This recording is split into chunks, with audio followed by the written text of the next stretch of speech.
So hello everyone, कैसे आप सभी लोग। I hope everyone is good. So आज का जो हम टॉपिक स्टार्ट कर रहे हैं वो है जिरंड। अब जिरंड क्या है? सबसे पहले तो जो न्यू यूजर्स देख रहे हैं, जिरंड एक इंग्लिश में टॉपिक आता है छोटा सा, ठीक है। सो जिरंड एक सेंटेंस में कहाँ पे होता है, इसको पहचानने के लिए आइए हम थोड़ा सा बैक चलते हैं। आपको पता है कि जब हम छोटी क्लासेज में पढ़ते थे तो हमें बताया जाता था कि जब भी मैन वर्ब की फर्स्ट फॉर्म में आईएनजी दिख जाए तो समझ जाना कि वो कॉन्टिन्यूस टेंस होगा। हो सकता है कि वो प्रेजेंट कॉन्टिन्यूस हो, पास्ट कॉन्टिन्यूस हो या फ्यूचर कॉन्टिन्यूस। ये सच नहीं है, ये अधूरा सच है, ठीक है। सो आईएनजी फॉर्म केवल एक कॉन्टिन्यूस की वर्ब के रूप में ही नहीं आती। आईएनजी आ सकता है एक पार्टिसिपल के रूप में, एक जिरंड के रूप में। तो तीन प्रकार से आईएनजी यूज़ होती है, उनमें से एक है जिरंड। चलो अब समझते हैं, ठीक है। मैंने पहले आपको बताया learning the ING form of the and now, ठीक है। सो जैसे स्विमिंग, रीडिंग, राइटिंग, इस प्रकार से हम जिरंड को पढ़ने वाले हैं, राइट। सो अब हम देखते हैं व्हाट इज़ अ जिरंड। सबसे पहले देखिए कि जिरंड होता क्या है। तो इसकी डेफिनेशन आप देख सकते हैं कि एक ऐसी वर्ब जो आईएनजी रूप में हो लेकिन फंक्शन किसकी तरह करे, एक सेंटेंस में नाउन की तरह, वो क्या होगी, जिरंड। देखो जैसे एक सेंटेंस लिखा हुआ आपके सामने नीचे कि eating healthy is good for you. मेरे को एक बात बताओ, यहाँ पे ईटिंग क्या है? क्या यहाँ पे ईटिंग एक कॉन्टिन्यूस की वर्ब है? नहीं। अगर ऐसा होता तो ये जो आपका क्या दिया हुआ है, इज, इसके बाद में आती, इज दिया हुआ है इसके बाद में इस साइड आती, ठीक है। लेकिन ये तो इससे पहले आ रही है, इसका मतलब ये कॉन्टिन्यूस की वर्ब तो नहीं है। अब अगर यहाँ पे हम इस सेंटेंस को देखें, eating healthy is good for you, इसका अगर हम पार्ट ऑफ स्पीच को देखें तो जो यहाँ पे ईटिंग हेल्दी, जो हेल्दी वर्ड है वो एग्जेक्टिव, और किसका एग्जेक्टिव है, ईटिंग, जो कि एक नाउन है और यहाँ पे जिरंड के रूप में यूज हुआ है। मैंने आपको एक चीज़ बताई कि जो जिरंड होती है वो एक नाउन होती है, और हम जानते हैं कि किसी भी सेंटेंस का सब्जेक्ट या ऑब्जेक्ट या तो कोई नाउन होता है या कोई प्रोनाउन होता है। तो यहाँ पे एक ईटिंग एक नाउन है जो कि सब्जेक्ट के रूप में काम कर रही है। इज आपकी मैन वर्ब हो गई, इसके बाद में गुड फॉर यू, ओके। सो आगे देखते हैं, आगे है जिरंड वर्सेस कॉन्टिन्यूस। तो इसको समझो आप, दोनों में क्या अंतर होता है। कि जैसे आप पहला एग्जांपल देखेंगे इधर, सो सी इज डांसिंग।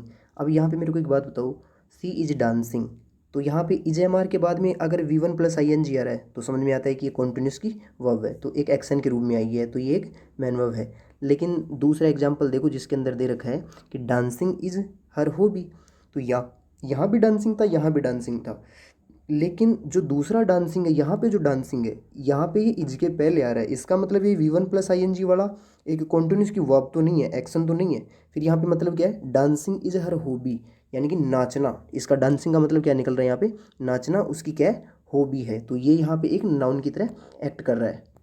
जिसको समझ नहीं आ रहा एक बात समझना, किसी भी सेंटेंस का बेसिक स्ट्रक्चर क्या होता है, सब्जेक्ट, उसके बाद में वर्ब, ये तो होता है ना। किसी सेंटेंस में हेल्पिंग वर्ब हो ना हो बात की बात है, लेकिन ये तो पक्की बात है ना कि एक सेंटेंस के अंदर बेसिकली सब्जेक्ट और मैन वर्ब जरूर होती है। अब अगर मैं इस सेंटेंस को देखूँ गौर से तो मेरे को मैन वर्ब तो इज मिल रही है, ठीक है, लेकिन सब्जेक्ट नहीं है। तो सब्जेक्ट यहाँ पे क्या है, डांसिंग है, तो आप डांसिंग को यहाँ पे V one plus I N G main verb ना समझिए, यहाँ पे डांसिंग क्या है, एक नाउन की तरह काम में आ रही है, ये एक जिरंड है। कॉमन यूजेज ऑफ जिरंड, अब जिरंड के जो कॉमन यूज है उनको देखने की कोशिश करते हैं। कि जैसे कि एज ए सब्जेक्ट आप फर्स्ट वाला एग्जांपल देखेंगे, उसके अंदर आप देख रहे हैं कि सब्जेक्ट के रूप में कैसे, smoking is injurious to health. आप देखो ना कि इज के इससे पहले आ रहा है, अब क्या आ रहा है, स्मोकिंग इज से पहले, यानी कि एक नाउन के रूप में आ रहा है, और नाउन के रूप में आ रहा है मतलब ये एक जिरंड है। सो दूसरा एग्जाम्पल हम देखते हैं, एज एन ऑब्जेक्ट, एक ऑब्जेक्ट के रूप में, आई लव रीडिंग।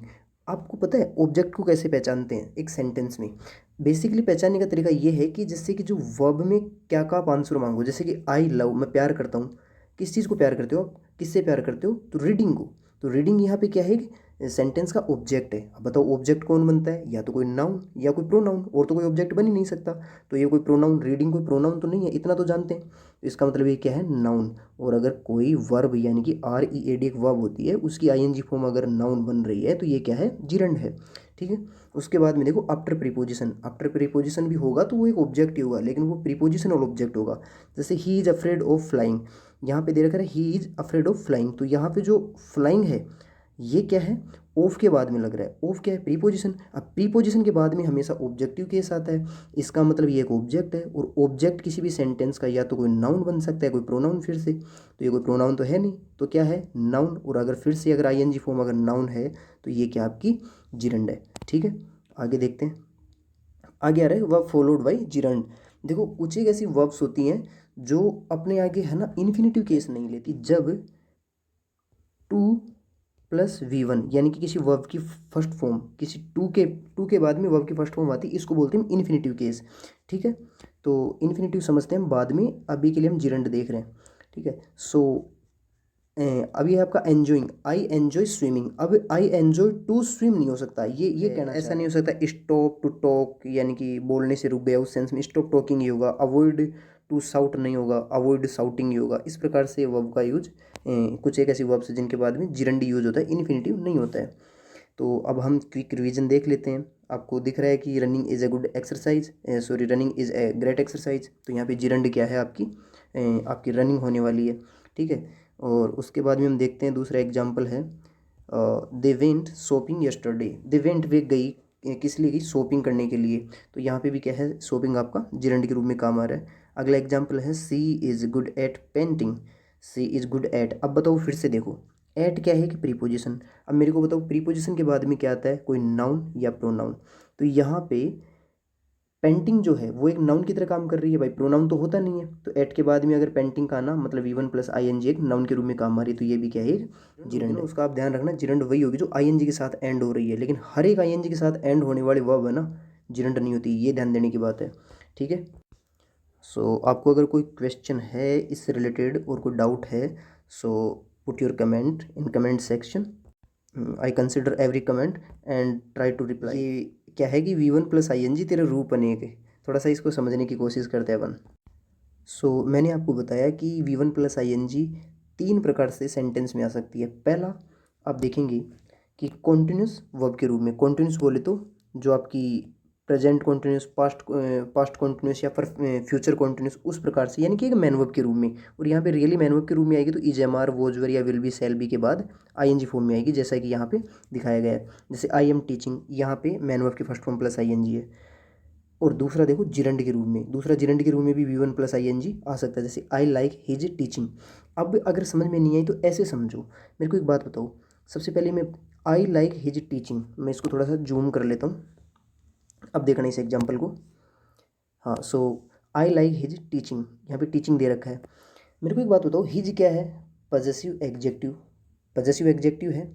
एक बात बताओ, कोई भी एग्जेक्टिव किसके पहले लगता है, किसी नाउन या प्रोनाउन की विशेषता बताने के लिए, लेकिन पजेसिव एग्जेक्टिव तो स्पेशली किसी नाउन के पहले लगता है। तो यहाँ पे हिज टीचिंग, जैसे कि हिज फादर, इस प्रकार से, यानी फादर क्या होता है, नाउन, उसी प्रकार से हिज टीचिंग क्या हो गया यहाँ पे, ये नाउन के रूप में काम कर रही है। ठीक है, इसके बाद में हम देखते हैं प्रेजेंट पार्टिसिपल। प्रेजेंट पार्टिसिपल बोले तो एक एग्जेक्टिव की तरह।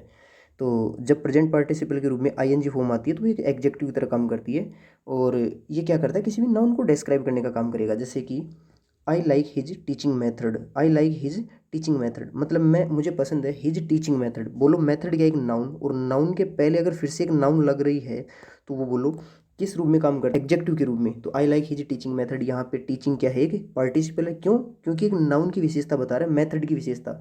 मेथड क्या है, क्या मेथड, टीचिंग मेथड। तो इस प्रकार से यहाँ पे जो टीचिंग है वो किस रूप में काम कर रहा है, प्रेजेंट पार्टिसिपल के रूप में।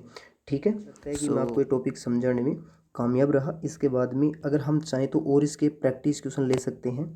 अब अगर मैं क्विक एक बार के लिए आपको बताऊं तो जो V1 प्लस आईएनजी होता है ये कितने रूप में आता है, तीन प्रकार से काम में आता है। इसमें जो सबसे पहले होता है वो आपकी कॉन्टिन्यूस वर्ब हो जाती है, और जो दूसरा होता है वो आपका क्या होता है, जिरंड के रूप में काम आ जाती है, और तीसरा जो होता है वो आपका पार्टिसिपल होता है।